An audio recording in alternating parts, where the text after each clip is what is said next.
Hello guys and welcome to the ProDota Cup series by Smashcast TV. We have a best of 3 between Geek and MVP Revolution for the winners brackets to decide who will be the first team to get into the finals. And it's just quite an exciting game. It's the first game of this series, and MVP Revolution are starting out as the favorites, but Geek Fam are looking to strip them of that title, and it wouldn't be that hard. Honestly, they only need to win the first game, get the first step into the finals, and then, well, just win the second one from there, or the third one. It doesn't really matter. Honestly, at this point, I'm just really explaining what best of threes are. Let's talk more about the teams themselves. MVP Revolution come here as the favorites, the team from Execration with a proper organization, previously known as No Lifers. Geek Fam, though they've been improving a lot recently, they have been within the top contenders of this tournament. Still, maybe not at the level of MVP Revolution, but they still a 2-0 would be unexpected, mainly because both teams are of higher caliber. My name is DSwordfish, I'll be your caster for today, and let's get right into the draft, shall we? Geek Fam here, ban out the Ricky, Darkseer, TA, and Jakiro. They pick up Alina, Dazzle, and the Slardar. And the MVP Revolution team ban out the Abaddon, Nyx Assassin, Crixalis, and Earth Spirit, whereas they pick up a Trim Protector, Leech Commander, Terrorblade, Invoker. Interesting, the MVP Revolution chooses to leave a support out as last pick, unless, no, but besides that, the draft that they decided for was pretty standard, utilizing the Invoker with the Legion Commander and the Trim Protector early on to get Sunstrike kills and then create some space for him. The Terrorblade is a very weird pick considering the nerfs we received this patch. In fact, I don't know, it seems like a pick that's a bit old even at this point. Obviously, in the enemy team for Geek Fam, it's very clear what they're going for, right? They have a bit of a minus armor on the Dazzle and the Slardar, a good amount of physical damage on both the Dazzle and the Slardar, and they just go around roaming, ganking, and creating a bit of space, especially because they can dominate the lane, worst case scenario, because they always have defensive support as Dazzle. So your carry will do pretty well for Geek Fam. In fact, they have a great variety of carries because of the Dazzle allows you to play heroes that would usually not be able to be, well, would not be good picks. Then you combine that later in the mid game with an Axe, has also been farming his Blink Dagger, and he enables the Slardar to farm his own Blink Dagger through kills because the Axe serves as the initiator for the first part of the game. Once that is completed, the Lina will finally come online around minute 20, and then this minus armor strategy that Geek Fam has will snowball out of control, giving the carry so much farm that eventually they'll just win the game. Pretty clear strategy. It works really well, honestly, with how they're laning it. Especially with the Lina pick that offers you both magical and physical damage, and the Axe pick that offers you a bit of magical but mostly pure and physical damage, which is nice as well, because that way the variety of damages is hard to evade. And the Terrorblade simply can't just get away because he has a lot of armor, because Lina will always just crush him. But the Invoker and Leech Commander, who have less armor, for example, or maybe even better, the Trim Protector, get destroyed by the Dazzle Slardar. So, what will Geek Fam ban out now? They ban out the Warlock, that makes a lot of sense. What will they pick up? This is even more interesting, because they do need a mid here for Mr. Teehee. I mean, against the Invoker, they could play aggressively and pick up a Puck or a Queen of Pain.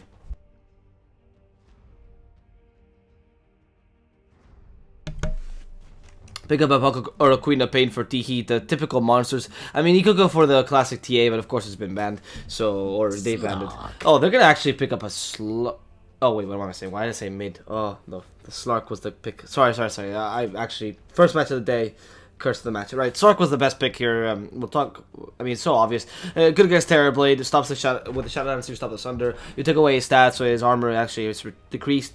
The Invoker is quite strong against you, but the Trim Protector is not, and neither is the Legion Commander, because catching you with the tool is quite hard. And of course, any roots you can be dispelled by Dark Pact.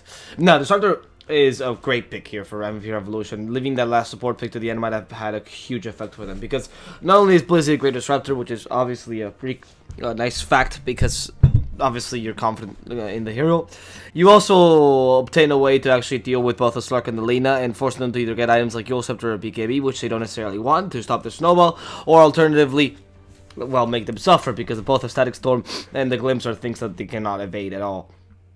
In addition to the kinetic field being a bit hard if you do catch him with a stun beforehand, like say a duel, for example. And that Disruptor adds a lot of team fight to this MVP Revolution team, who previously did not have any of it. You have to consider the overgrowth surely, yes, but besides that, you have a very, very limited team fight in the Disruptor and to some degree, I guess, the Leech Commander, but no big AoE stun or AoE silence like the enemy team does have with that Slardar and that Axe. Both have a great AoE stun, so you can combine and again form that insane team fight that they're expecting. Right, 1630 is the tower level versus 63. That's actually quite interesting that it's so close. No, I'm kidding. But it is, there are multiples of each other. Oh, actually, screw, shit. Sorry about that. I completely forgot about the whole terrain thing. I was playing with this earlier and I completely forgot that. Right, I shouldn't cast with this. We'll do this for one match mainly because I can't really change it, but afterwards we will be putting the normal terrain on. I do apologize for people that couldn't see well or anything of the sort. I understand this could be an issue, but really can't do much about it. At this point, it's done, right? I should have remembered beforehand. Sorry about that. Right.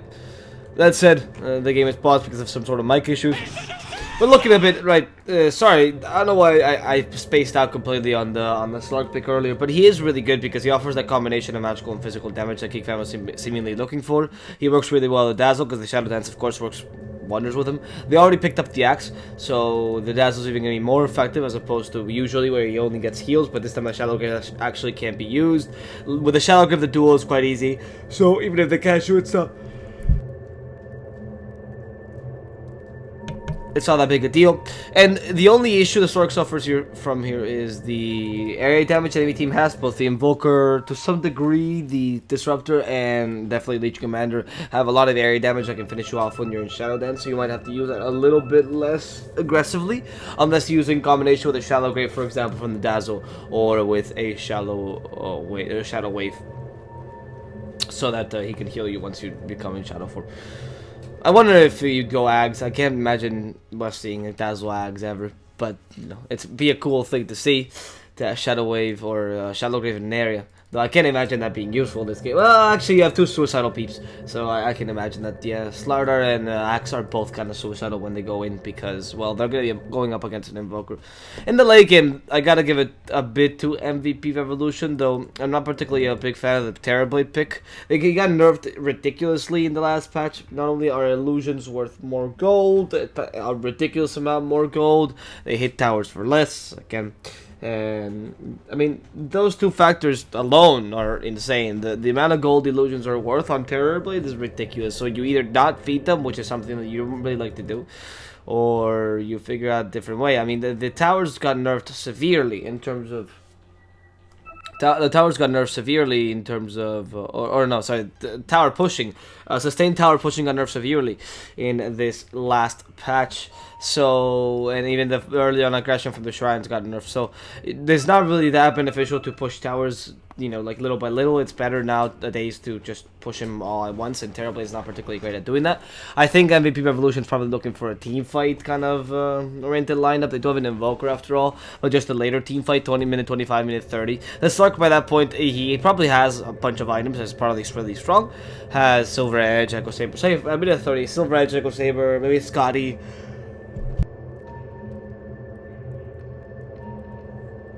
Or some other sort of luxury item ready for himself. And that does not compare to a Terrorblade most of the time. I mean, the Slark is alright against a Terrorblade, like I said, the initial magical damage, but if you can protect him in the early game, the Slark can't really do much against him afterwards.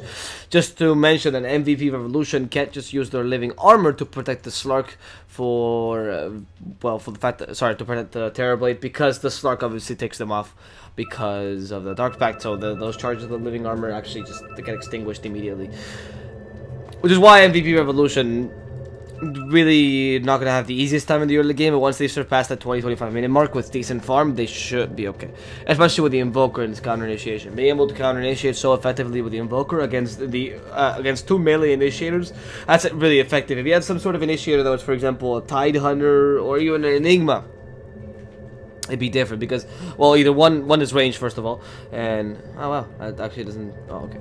One is range first of all, and the other one has a huge AOE. But Slardar and Axe both have pretty limited AOE, so you either rely on them like stacking on each other, one utilizing the other's initiation for initiation or for an easier time, or alternatively for them to go out to different positions and try their luck.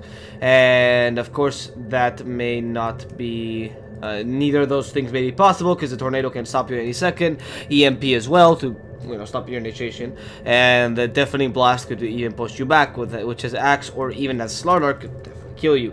So the Invoker becomes a really useful tool to stop these initiations and, well, whatever the enemy team wants to do. And in exchange, you combine it as well with a great Trim Protector with his Overgrowth, because of course the Geek Fam guys will just try to be aggressive and they'll be trying to be the ones to initiate upon you. The Trim Protector will rarely get caught up, and the Overgrowth will not stop the Slark, but it'll stop the Axe and the Slardar, and to some degree the Lina as well, from moving forward any further. And that's really important, because being able to do that and then counterattacking the Terrorblade, but you can just use Sunder and then use attack the Overgrowth targets, for example, or set up a Static Storm so that Slark can't use his Dark Pact and take away the annoying root, etc., etc. Those kind of things are very useful for MVP Revolution. And the kind of tactics that they want to use this game against Geek Fam, because that's where their power relies, in those counter initiations, letting Geek Fam do what they want, and then you responding accordingly, using Sunder, using the Tornado, using the Static Storm, which is a 0 cast point spell, using the huge AOE of Overgrowth. It's very useful for these kind of blind throwing of spells all around the field.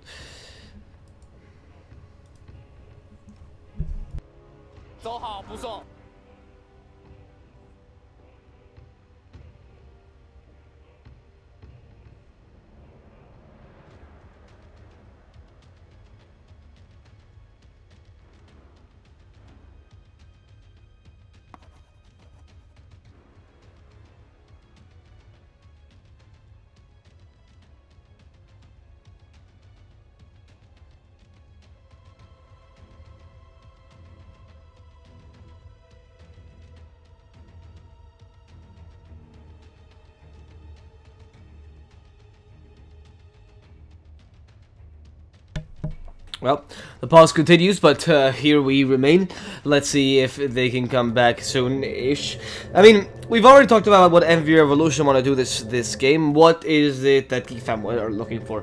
Right, Geek Fam are looking for some strong lanes, especially for the Slark. It's not surprising. After we saw the Dazzle pick, it was actually quite an obvious pick. I'm thinking myself of the Slark for Geek Fam. And you have the Dazzle and a Starter as well, which is not the best lane dominator, but can get you some kills, which is important because it will be able to harass MVP Revolution in the early game is important as well.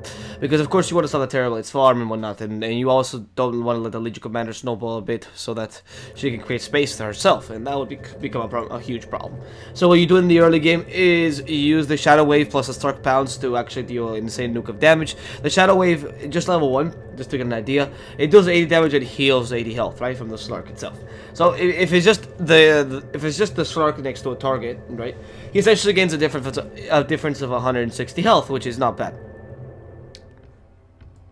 So that in itself is pretty good. But imagine when you combine that with 3 other creeps, or 2 other creeps on level 1, I believe. Oh no, 3 other creeps. Wow, that's ridiculous. That's 320 damage. So not only is the difference, original difference, still there of 160, but you actually add 3 more creeps to it, which times 80 would equal to 500 damage, or 400 damage, sorry. That's eventually a 400 damage difference that you create between the Slark and your offlaner, just by a simple Shadow Wave that's well positioned with a Pounce, for example, which is actually quite easy to do if the Legion Commander decides to play aggressively to you, aggressively against you. So in the lane, it's actually Geek Fam will punish aggression pretty easily with their kind of lineup, wait for MVP Revolution to make a mistake, or at least play to dominate the lane, especially with the Legion Commander and the Invoker, and then you punish that with, say, the Dazzle or the Slardar. The Dazzle, I think, particularly better because, of course, of his Shadow Wave and his Poison Touch will actually crush you when you leave, but the Slardar is not a bad option either. If he's not ganking another lane and wants to just go in the top lane and take a Legion Commander kill, then why not? Free kill for him. Though, of course, a starter, as per usual, we should go for the Slithering Crush early on and try to harass the enemy mid. After all, an Invoker is not a hard kill for the Slardar in the first couple levels. Slithering Crush, a couple attacks by the Lina, and that's it. That's all they need. The Lina might not even need a Light Strike Array. They just need the Fiery Soul Stacks.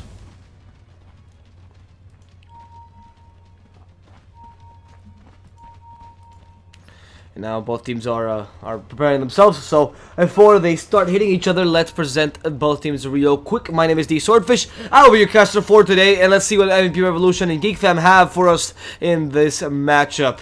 We are starting off with the guys at Radiant MVP Revolution. This team from Kazakhstan. We're gonna have Zayak as the Trim Protector in the support position in the middle lane, and Invoker played by Stormcat as the carry, and Terrorblade played by Pubber. The second support will be played by Blizzy in the Disruptor position. In the and it will be the Disruptor. And finally, Napaloshka in the offlane position will be playing the Legion Commander.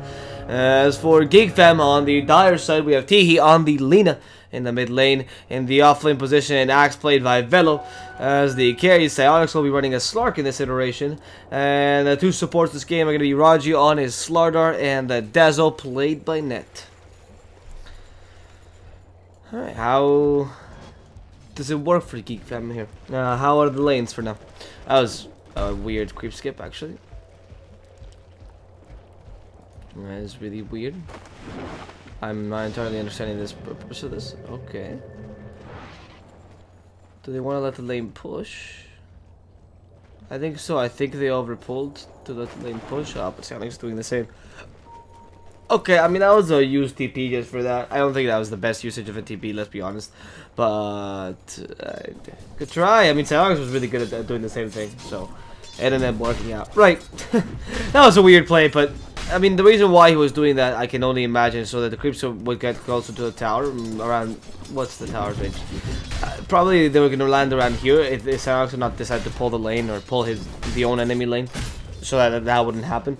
But of course the idea was, if they're under the tower, you're going to push the tower up, or the lane's going to push up faster, and maybe Napaloshka can get some farm. This early game, they know Napaloshka is really, really weak, especially with the level 1 overwhelming odds. Has no way of healing himself. Ooh, Poison Touch, Napaloshka receiving considerable amount of damage. It's next Slithering Crush very soon.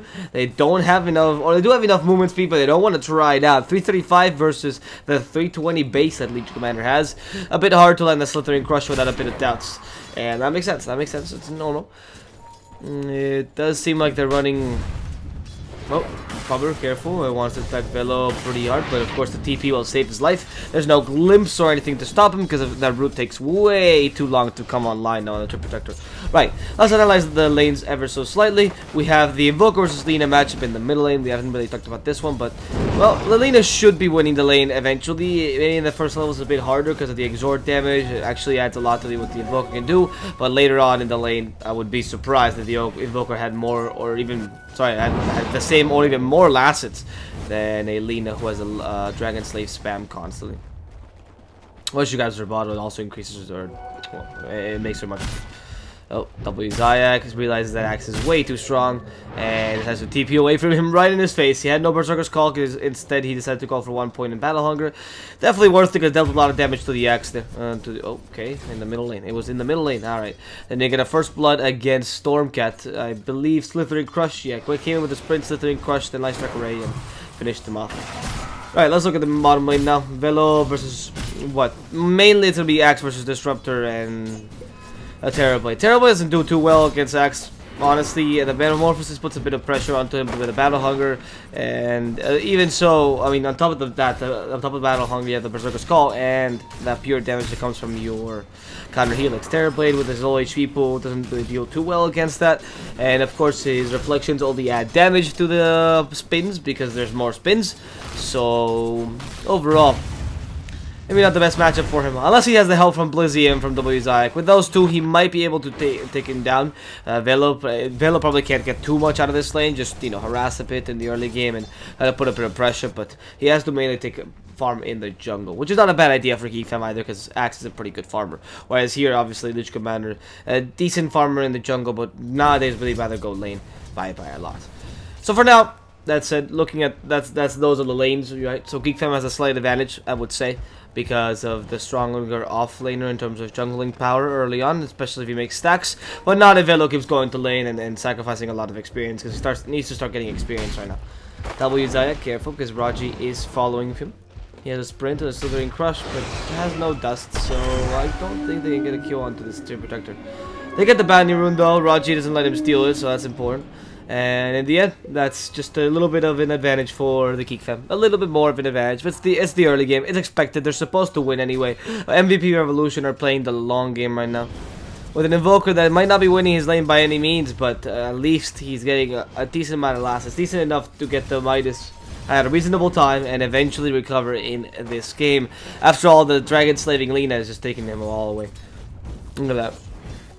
1100 difference. Actually, most of the difference in Geek Fam's net worth, as you can see here, is in between the Lina and the Invoker. I not imagine that at all. Most of the net worth difference actually comes from the Lina and the Invoker. And in the bottom lane, Slithering Crush. Velo has a Berserker's Call. No, this kinetic field will keep him in place, and Pubber can just walk away from that. No Berserker's Call on Velo because he decided to go for second point. Then that spin. Not a bad idea. The counter heal is a very powerful skill, and usually you do max that, but when you go for the Battle Hunger level 1, having that stun is always useful, because you never know when they're going to gank you, right?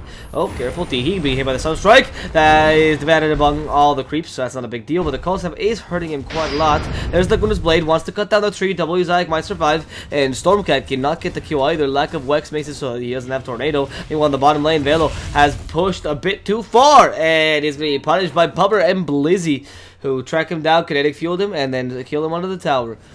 With that, MVP Revolution recover ever so slightly. They haven't pushed the Lina out of lane yet, but it's a start that they actually dealt some damage to her. The Invoker actually forced to use the Shrine just for W Zayak.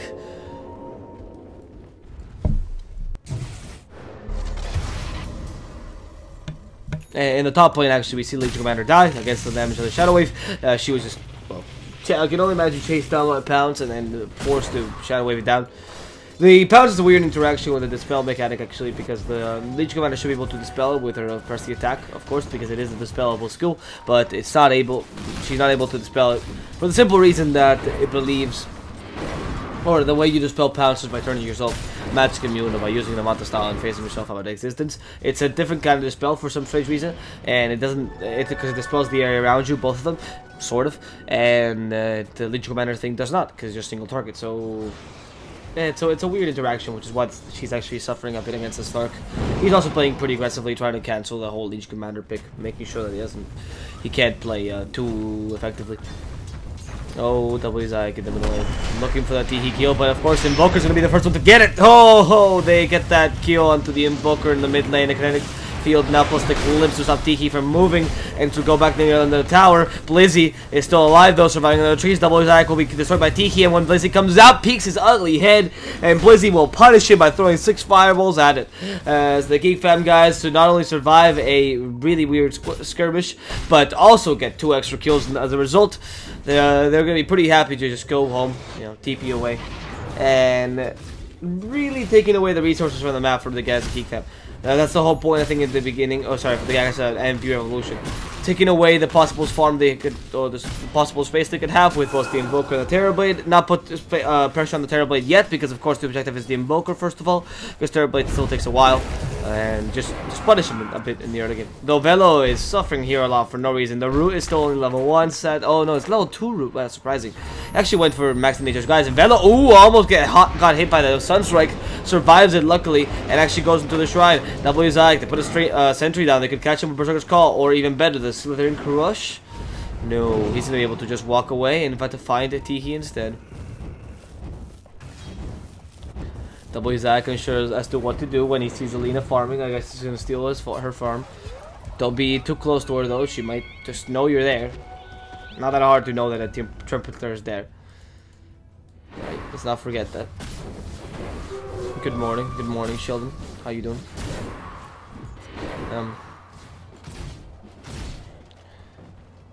Careful here, cause Velo. No, just a bit of farming. Okay. So, are they trying to gank this, or just trying to take the tower? Because this is a terrible gank. I mean, the TPs could come in any second, and they could punish this. You don't want to give MVP Revolution chances to punish your aggression, because they do have some good ideas at doing that. Right, for now, no. For now, it seems like they're just going to be retreating. Cool. So they're not really that confident. And they do kill the Dire Courier? I do not know how that happened. Absolutely no clue. Oh, W Zyke. It must have been you. Can't quite see where the Dire Courier died, but he wasn't carrying anything important, so that's good to know. However, killing the Courier is a bit of gold. Oh, Stormcat in the middle lane. Laguna's Blade, Slithering Crush, also the amplified damage. They can see him. Why are they not going for him? They're afraid of going for Stormcat. They think that he might actually have something up his sleeve. And that's not entirely wrong. The TVs could have come any second. He could have tornadoed them and done a perfect setup. Wait, no, it's only level Tornado 1. So, with Tornado level 1, it's actually not that effective. It's probably not going to happen. So, well, I don't know, they were a bit afraid of him unnecessarily. I think the Ghost Walk kind of took him by surprise, even though the amplified damage did hit him in time. Oh, it could have been a weave as well, actually. Now that I think about it, it could have been a weave. That might have been why, because they look very similar. So, careful! The Disruptor stunned twice and destroyed. Okay, Laguna's play wasn't even needed there. They had the Berserker's Call, Ice Strike, Ray, Dragon Slave, and then bye-bye Disruptor.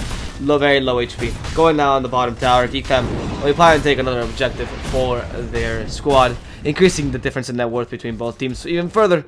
And MVP Revolution will try to even the score by maybe getting a kill or just getting a tower. Oh, Napaloshka has the duel, so yeah, they're just gonna go for him. Metamorphosis already used, so as well, and they're gonna fry the fish with some chips, and those chips are gonna be created by the ones they take off the tower. See, because when you chip at the tower, right? They're gonna be taking the tier 1 up in the top lane pretty easily. Geek Fam unable to defend this really. Mainly because they lost a Slark and they have no interest in contesting this lane for now. Tiki though, oh, Tiki seems to be going in. Laguna's Blade, Lapaloshka's dead, and now Metamorphosis is able to take that tower, but terribly. They had quite a hard time. The Glimpses forces the axe back. They even want to go into the Lena. This is all planned out. Sunstrike is going to hit her, and Tiki will be the second target to die from that Sunstrike early on. That's a kill on the carry, and that's a kill on the enemy mid. Plus a tower for the guys at MVP Revolution. Pretty happy with that contentment.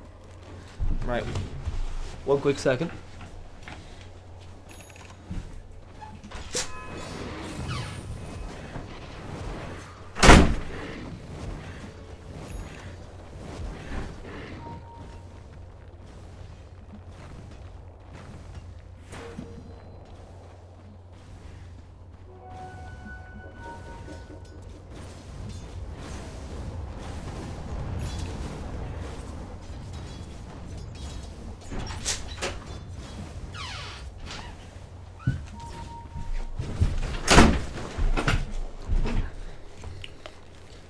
Okay, just ensuring that everything is working properly and, you know, everything goes well on the stream. Sorry about that.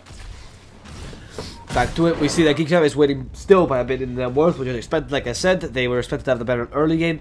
The only issue here, of course, is the difference between the Slurk and the Terrorblade for Geek Fam. Because, of course, even though they expected to win the early game, they not expect the Terrorblade to farm so well.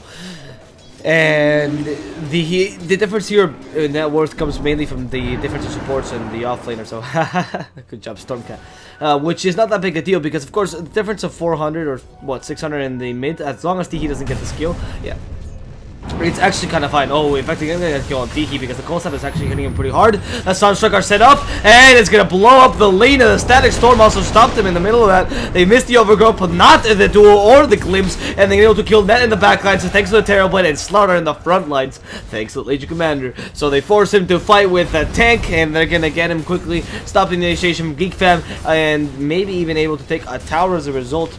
That Slaughter is very low level. Dazzle is actually level 8, whereas the Slaughter is level 5. That's surprising. And we'll talk about it in a second, but for now, the tower will fall, and MVP Revolution will recover all that net worth difference. Not only is the Invoker beating the Lena, but the Terrorblade is still beating the Slark by a lot the same amount.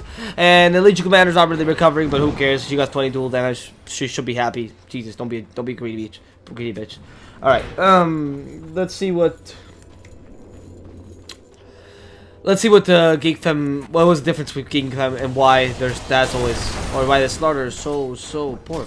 I mean, they concentrate a lot of experience on the Dazzle, which is surprising. He's almost level 9, which is quite high considering he's actually almost higher level than almost a higher level than Legion Commander, if I'm not mistaken. Yeah, he is almost a higher level than Legion Commander. I mean, he has more experience than Legion Commander, which is weird because Ned has been prioritizing experience a lot and thus not giving him much to Slaughter. The amplified damage is very important for Slaughter, and I can't believe. Okay, earlier wasn't amplified damage, that's why. Careful, Slithering Crush, Slice Strike Array. They stack their stuns. No need for stun locking if you have a Laguna's Blade for finger popping. I mean literally, because every single joint in the poor Legion Commander's body popped as the lightning coursed through it. But anyway, Sonic's trying to recover a bit with a couple stacks. Not a bad idea, but against Terrorblade's farm, a bit hard to recover no matter what. What's that face, Sheldon? I said good morning to you. Do you not like me? No, I'm kidding. What's that face actually like this time? Shadowblade for Geek will be the next item for the Slark. Alright, that's not a bad item. Of course, Terrorblade went for more stats, and he went for Yasha and Dragonlance first. That's going to be more useful in team fights. Though the initiation for the Shadowblade is good, you of course like the stats better for team fights because it just makes you a much more consistent all-round fighter. You don't depend on one all-round trick or one trick. So, Pummer should probably be more useful in this next upcoming team fight against Geek Fam. The whole gist though here, this is that they don't really have, or the whole trick, I suppose, is they don't really have the Invoker to be super farmed yet. Now by this I mean he needs the Axe. Okay, amplified damage hits him, but good overgrowth. Starts the team fight. Pupper goes in and wants to go into net first. Seems like an easy target. Napaleushka, no blink dagger yet, so he can't catch out net. Glimpse back. Static Storm actually catches the axe. That's part of the initiation gone, but the Shallow Grave has been committed to this. Net will die as a result. And now the duel at the end of the Shallow Grave with a Sunstrike to hit him. The axe goes down to the damage Legion Commander's putting out, and also that Sunstrike damage. They even kill the Dazzle as well. And a TP attempt by Tiki is not completed because he's afraid of the Trim Protector. The late sheet is there. Kinetic Field will not catch him, but they will root him in place. Where's the lead sheet? Where's the help? No need for it, as Tiki will just melt down to Pubber's damage. Stormcat brings the Cold Snap at the end, and that was apparently a very easy kill for them. Apparently, despite the draft maybe being better or worse on one side, if you know how to execute your draft, even if the Terrorblade has been nerfed, it won't seem to care at all.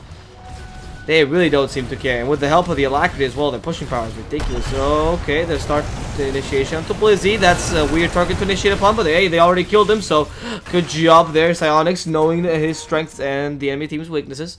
Stormcat has a tornado available, so he could actually stop Raji. They put the dust onto him. Now the amplified damage. Sonic jumps into him, but faces the pounce. Where's the tornado? Oh no, he didn't use a tornado. He had to go for damage with that meteor, and it didn't work enough because, of course, he couldn't cold snap them in time. Yeah, the Invoker played a bit too cockily there. He should have ghost walked as soon as he saw his partner Disruptor died, but instead he stayed a bit too long. Whatever, it's not like the... I mean, 16 minutes in, 17 minutes in, the fact that the teams are so even is great for MVP Revolution. Like I said, they have a better mid-game, late mid-game team fight with an Ags on the Invoker, because that gives them the whole repertoire of spells. And that actually just... It's like a new breath of life into the MVP Phoenix or MVP Revolution corpse per se. It's not really a corpse yet, but in the possibility or in the chance that it wants, in the sense that if Geek Fam wins, right? So what I'm saying is the Invoker is very powerful once it gets the Aghanim, is able to offer you all the counter initiation you need against what Geek Fam is offering, and at that point they become much weaker, and then they can't really get ganks with the Slardar or with the Axe. The lack of levels in the Slardar early on really screwed him over, actually. Now he's finally back, but of course earlier on they couldn't get as many amplified damage kills, and they didn't really activate the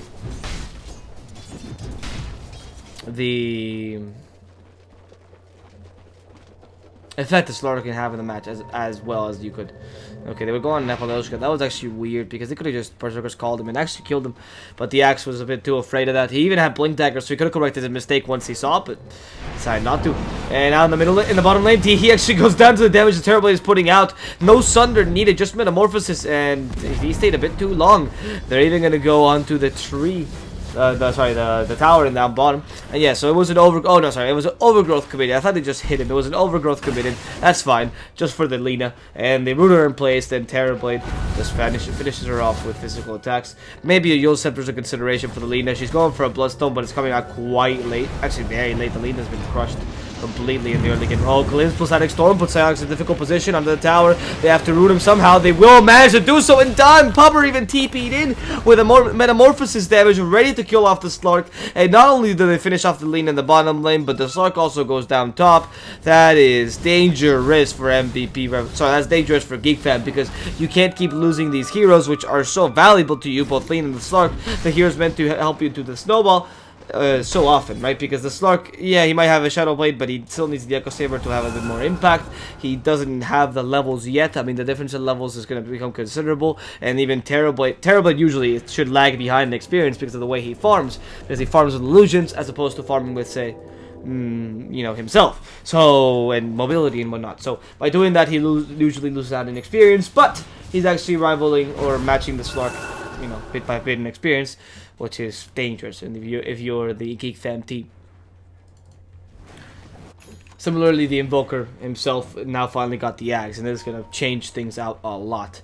The only thing they're missing here, I suppose, is the Blink Dagger on the Slaughter, but of course the Blink Dagger on the Legion is already available as well on the Napaloshka, and the Slaughter is still taking a bit longer to get that Blink Dagger. He should have it by the next team fight. I don't know how much impact the Blink Dagger on the Slaughter is going to do, as opposed to, you know, like I said, the Blink Dagger on the Legion, and of course that Agams on the Invoker. It really depends on his reflexes, but if I catch him by surprise, which would be a great deal. Oh wait, Napaloshka has Blink. Do they see Teehee? They do. Yeah, there's a Trim Protector going in first. They need vision of him, limps back, kinetic field, the duel's available, Sunstrike already used. What is WZayak doing? Why is he not participating in the skill? Why did he not participate in the skill, WZayak? You could have just taken it. That was a good combination. I mean, you're forced to deny, you lose a lot of Bloodstone charges, not the worst thing in the world, but of course, that could have been much better. WZayak just came in and punched him. Really, that's all you had to do. It wasn't that hard. I know you want to protect from possible initiations of the enemy team, which is why he started the scout, but he didn't have enough damage, which is why that was a bit risky and very greedy. Alright, Teehee can still die. They have a Blink Dagger here. Oh, Sunstrike is going to catch him out. And now Kinetic Field, making sure that Teehee can't really run away. He has no way to come back, and they destroy him with just the purple or the blue orbs the Terrorblade is throwing out. Too much damage. Berserker's Call catches out all the Terrorblades, though. Tornado plus Meteor, make sure that they can run away. Static Storm as well, destroys the Axe. So much magical damage. And now it's time to keep going on to the tower. The duel is on the Slaughter, but they're not going to finish him off. There's just 4 to stop the initiation, I can only imagine. Net, meanwhile, caught anyway, because the Shallow Grave will only last a certain amount of time. And after that, he was easy bait for the guys at MVP Revolution. They will proceed now to go farming a pit. They just made it 21, and they're currently in the lead. 5,000 net worth in the lead. Terribly, apparently not as nerfed as I thought. No, also they're playing with you well. They're playing with you really well.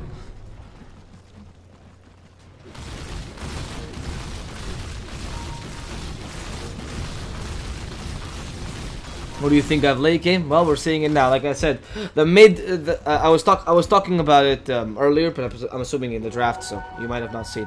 If you go to the mid to late game, it's definitely MVP Revolution, because you have the better initiation from the Invoker. That's actually surprisingly stronger. Oh no, Disruptor.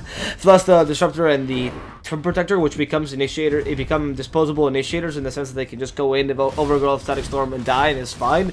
And the Slark concentrates on them, as in kill them before they throw out down their big ultimate, which is actually quite hard to do, because you really can't do that against a Disruptor, for example, 0 cast point, or a Trim Protector, huge area easily. And that means that the team fight is better for MVP Revolution coming that mid game. You should have a Terrorblade who can usually tank out the damage Alina and a Slug put out. So both teams have a pretty decent late game. It's not like either team is lost, but definitely MVP Revolution have a bit of an easier execution of late game. And maybe not late game necessarily, more like a mid to late game, but they do peak then when the Invoker is at his peak, right? And the Yule Scepter is going to come out as his next item now to probably stop some of the Berserker's Calls and the Light Strike Arrays and the whole Yule Scepter combo if Teehee decides to go for it. Or alternatively just to cancel the Shallow Grave, because that's really annoying.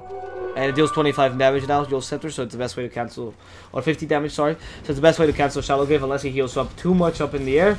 You should be able to cancel it with just a simple Yule Scepter once they're on 1 HP, and they should kill or die as they go down.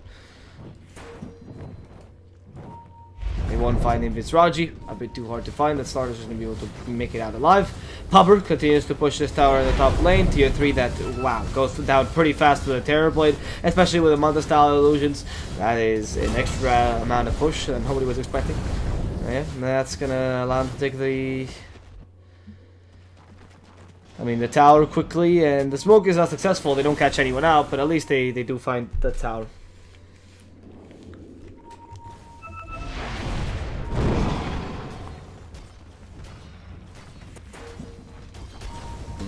Okay. That is gonna be a broken tower in the bottom lane, and in exchange for that, they take a Roshan. Is that worth it? Yeah, for MVP Revolution, it really is. They are winning the team fights. They ensure even more team fights. They get around the same amount of gold, but that tower will always be there. The Roshan will not. So technically, you're getting more resources in the map. And I mean, now they can play aggressively without Aegis. They can really take advantage of it. The Lich Commander is looking for a kill. They find the axe. Maybe that's the easiest kill, but of course they don't have the vision of it. No offensive vision just yet. Even the Slark actually manages to make it out alive. Velo TP's in time, and the Sunstrike won't hit him. They also won't catch out the poor Lina, or alternatively the Dazzle. So MVP Revolution, hungry for kills, unable to get them. Whereas Geek Fam, they survive by TPing in the right time and at least taking the objective, but not losing anyone else. That Rages is not that important, honestly, coming to the next team fight.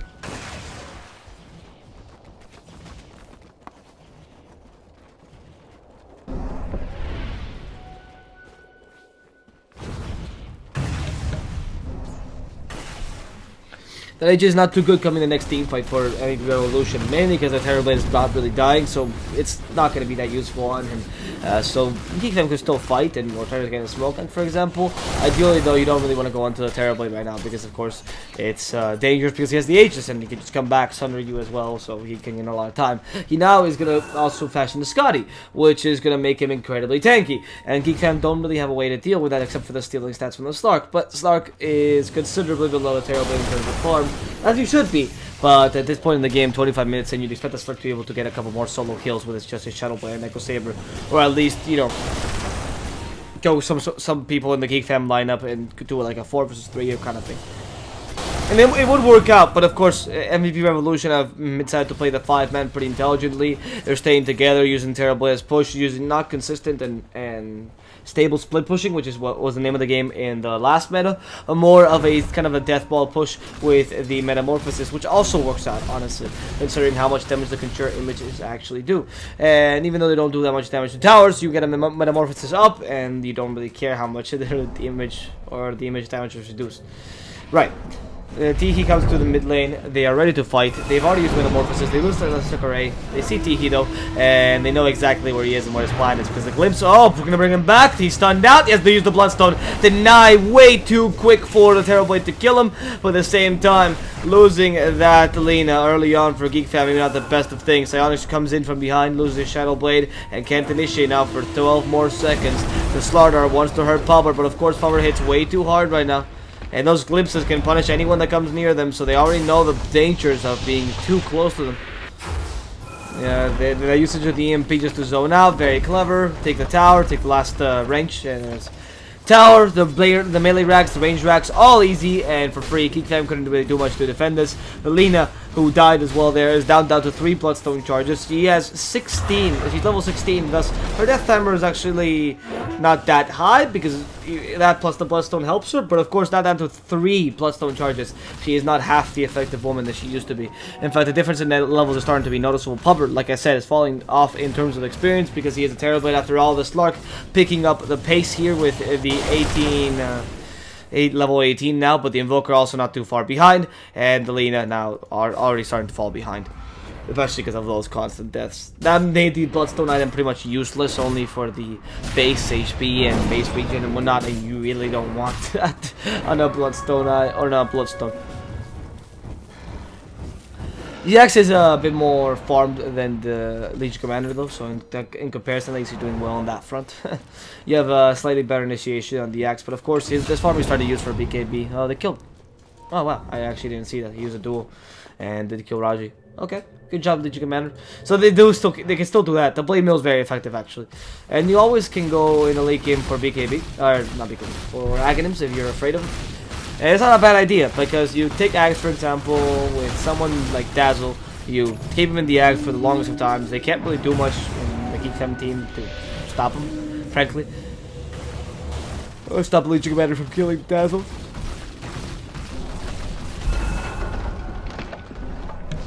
Of course Dazzle doesn't want to die. Of course Dazzle would Shadow Grave whoever is in the Legion Commander's duel because they're not magic immune, but If he's the one that's in the duel, then that's 9 seconds or 8 seconds Dazzle. If you can't win the team fight in that time, then clearly you're doing something wrong. That whole time Dazzle is ridiculously strong, and you can just go against the enemy team and go destroy them. And the Legion Commander should be able to finish off a Dazzle pretty quickly, so you always win the duel as well. So it's just a win-win situation. Anyway, MVP Pubber here is just going to continue pushing these towers. He loses the Aegis, so he's not as confident anymore, but he still has the counter image. It's probably the time to attack if you're Geek fan, if you just saw the Aegis leave, but Pubber is just going to take the match for free right now. Nobody's attacking him. Doesn't seem like they're concerned with him too much because, I mean, these racks are just falling way too quickly, so what are they going to do about it? EMP to zone out a bit again, and the guy's gone. MVP Revolution are like Houdini. They take the racks and oop, away they go. And the only thing that's left is the tower in the mid lane, a tier 2 in the mid lane that's protecting Geek Fam's structures for the most part, because the rest of them are actually kind of weak to the attack from MVP Revolution because, of course, once they bring down that tier 2, they can do the same thing with Geek Fam structures in the mid lane and then get the mega creeps as they so desire. Meanwhile, Geek Fam unable to really recover because they just lost their 2 side lanes to the super creeps, making it a lot less farm intensive.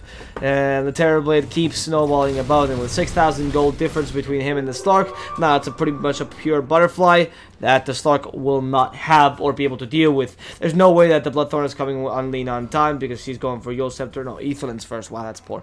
And the Slark, on the other hand, does not like MKV either. And maybe a Solo Crest could be bought on someone of the supports, but that's it. I can't even imagine. Solar Crest and Dazzle, maybe? Yeah. But even so, Butterfly is 35% movement speed, 25% of that. I mean, I do think they stack multiplicatively like they do in others, so...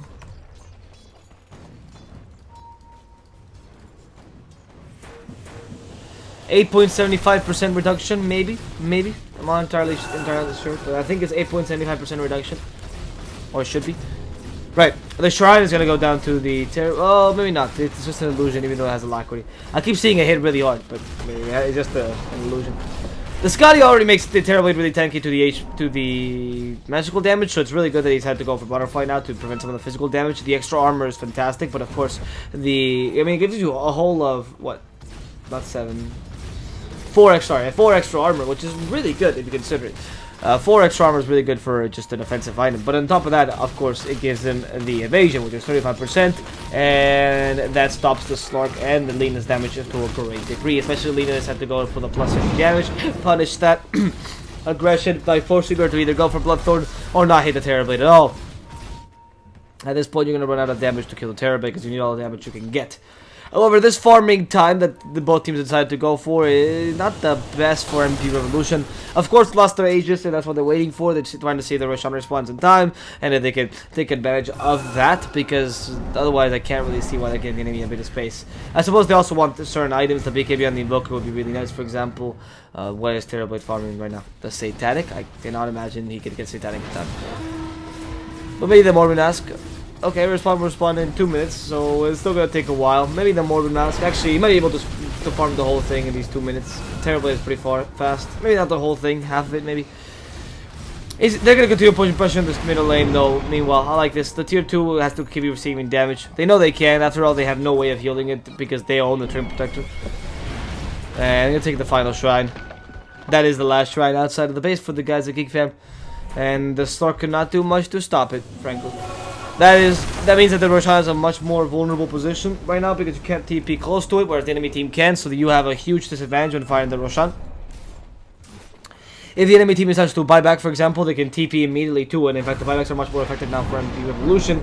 So if they don't happen to completely lose a team fight, they might just buy back. Oh, good tornado, like I said, stops the initiation. Now the Ice Wall stops Vela from moving too much further. Scotty starts piling on some damage. The Glimpse as well brings back Raji. Kinetic Field to stick him in, and he can't really walk away. They don't kill the Axe in time, but they do manage to finish off the Slaughter at the very least. Net, meanwhile, is trying to TP away in the trees. He's been rooted and now dueled by the Legion. No, they're going to reserve the duel. Rapaleushka, interesting. He kind of acknowledges that they don't really have enough damage for the Legion Commander to be relevant in that situation, but they do have the duel still being available, and that's a pretty powerful skill. So use the duel now. That's not a bad idea. That's not a bad idea, especially to stop the Slark, for example, or even the Axe.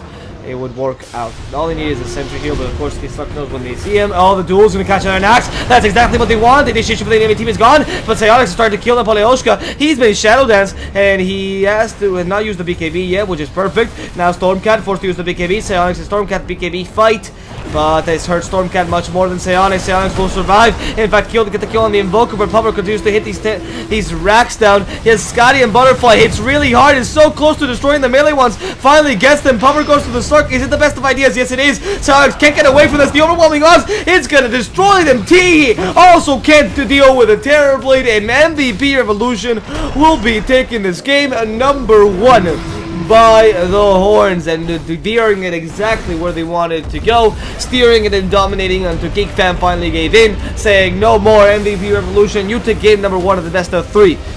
So they do win. Congratulations to the Kazakhstan team. They're one step closer to the finals, but not yet there, as we still need a second match where Geek Fam has to lose against MVP Revolution, and they would not want to do that. They will have a chance to come back. They have a chance to tie this best of 3 and get that third match option. So let's see what happens. We will be back very shortly with the second game of the series between MVP Revolution and Geek Fam. Stay tuned for some more Pro Dota Cup SEA region. Hope you enjoyed the cast. If you did, feel free to follow me on Twitter at DSwordfish.